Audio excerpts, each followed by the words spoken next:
আসসালামু আলাইকুম রহমতুল্লাহ। কাদরিয়া তাহেরিয়া সুন্নিয়া মডেল মাদ্রাসা নবী প্রেমের উপর ভিত্তি করে সন্তানদেরকে কোরআন হাদিস এর প্রাথমিক জ্ঞান দেওয়ার জন্য একটি পরিপূর্ণ মিশন। বাচ্চাদের পবিত্র কোরআন সহি শুদ্ধভাবে যেন তিলাওয়াত করতে পারে,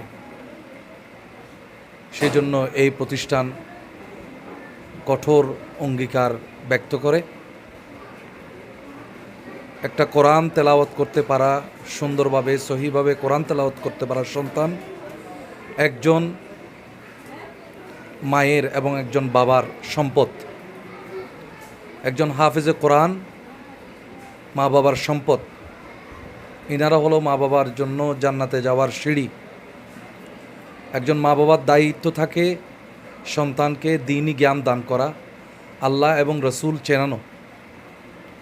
কারণ এই সন্তান জন্মগ্রহণ করে আল্লাহর স্বভাবের উপর, আল্লাহর দেওয়া চরিত্রের উপর, দ্বীনের উপর, ফিতরতের উপর। পরবর্তীতে এই সন্তান যদি বিপদে যায় তার জন্য দায়ী হলো অনেকটাই মা বাবা। মা বাবা তাকে ছোটোকালে যেই দীক্ষাটা দিবে বা দীক্ষা দেওয়ার ব্যবস্থা করবে, সেরকম করেই মা বাবা দেখানো পথেই এই সন্তান যাবে। তাই মা বাবাকে অত্যন্ত সুচিন্তিতভাবে এই সন্তান যেন বড় হয়ে বিপদে না যায়, কোরআন ও হাদিসকে তার মনের মধ্যে, কলবের মধ্যে, আত্মার মধ্যে দৃঢ়ভাবে প্রতীত করে দিতে হবে।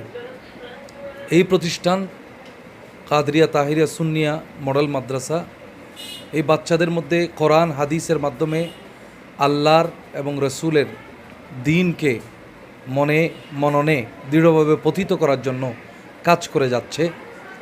আমি এই প্রতিষ্ঠানের উত্তর উন্নতি সমৃদ্ধি কামনা করছি এবং আশা করছি এই প্রতিষ্ঠান সুন্নিয়ত প্রচারের ক্ষেত্রে মানুষকে দুনিয়া এবং আখিরাতে দ্বীনের জ্ঞানের আলোকবর্তিকা জ্বালানোর ক্ষেত্রে আখিরাত ভিত্তিক, কবর ভিত্তিক, হাসর ভিত্তিক, নবী প্রেম ভিত্তিক জ্ঞান দানে এই প্রতিষ্ঠান অনন্য ভূমিকা পালন করবে।